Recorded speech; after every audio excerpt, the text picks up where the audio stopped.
It's been almost 9 months. Sharon Payne has relived the day a Franklin County Sheriff's deputy shot and killed her grandson, Casey Goodson Jr. Tonight, for the first time, she shares her story exclusively with 10 TV about finding Casey in her kitchen and calling 911, while their family waits as the investigation into the shooting continues. After what happened at this North Linden home, and I heard the gunshots, but I didn't put together right away that it was gunshots because I was so shocked. On December 4th of last year, I heard people screaming. After the thing, I heard people screaming. Casey Goodson's family has never been the same. I ran into my bedroom and called 911. My grandson just got shot in the back when he came in the house, and I don't know if he's okay. In an exclusive interview with 10 TV, Goodson's grandmother, Sharon Payne, talks about that day. She's the woman who made that call to 911. It's just like a real life nightmare. It's just something that won't go away. What also lingers are the questions that have yet to be answered. Here's what we know. The now former Franklin County Sheriff's deputy, Jason Meade, shot and killed Casey Goodson Jr. as Goodson entered the home. Goodson was carrying a bag of sandwiches. His family also says he had been carrying a gun and had a license to do so. An autopsy shows Meade shot Goodson 6 times in the back. What is not known for certain is why. This is the door he was coming in. The FBI took the screen that he was shot through. When I saw him, he was laying here with 3 bullet holes in his back, a big one in the middle of his shoulder blades. Jason Meade retired from the sheriff's office July 2nd on disability. Meade's attorney, Mark Collins, has stated in the past that Mr. Goodson pointed his gun at Deputy Meade. There is no body camera footage because the sheriff's department doesn't have them, and there are no witnesses to the shooting.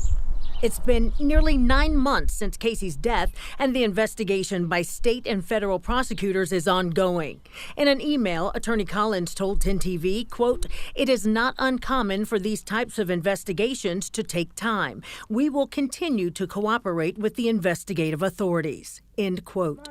But as the investigation drags on, so does the trauma among Casey's family members. I just want this to end, you know what I mean? I'll never forget what happened because I saw him on the floor and I saw the bullet holes in his back, and that's something that I can't get out of my head. Casey's mother, Tamala Payne, is also still traumatized by what happened inside this house. So much so, she has no intention of ever stepping foot inside there again. The thought of him, you know, basically dying on the kitchen floor, you know, it's just, I don't go in there. I don't, you know, when I do, I get sick.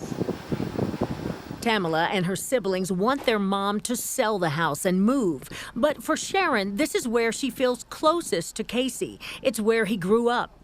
It's also the home she shared with her now deceased husband. They all want me out of here, all of them, but this is my home. Whether her mom stays or goes, Tamala's first priority is protecting her son's character and pressing for an indictment against the man who killed him. It's so unfortunate.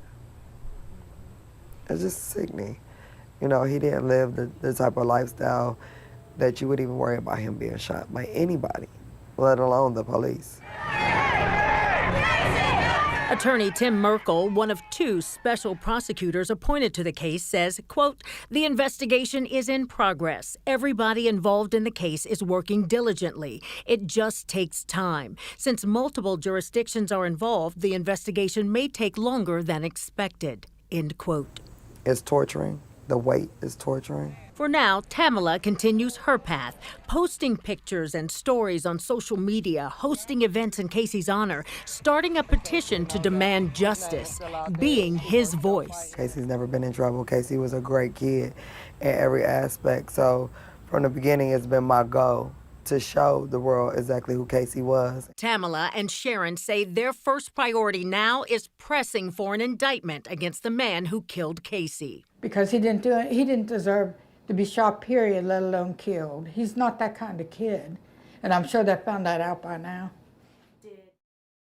Now, I also asked Casey's mother how she would feel if there is no indictment in this case. She told me she doesn't give that any thought because she believes there will be.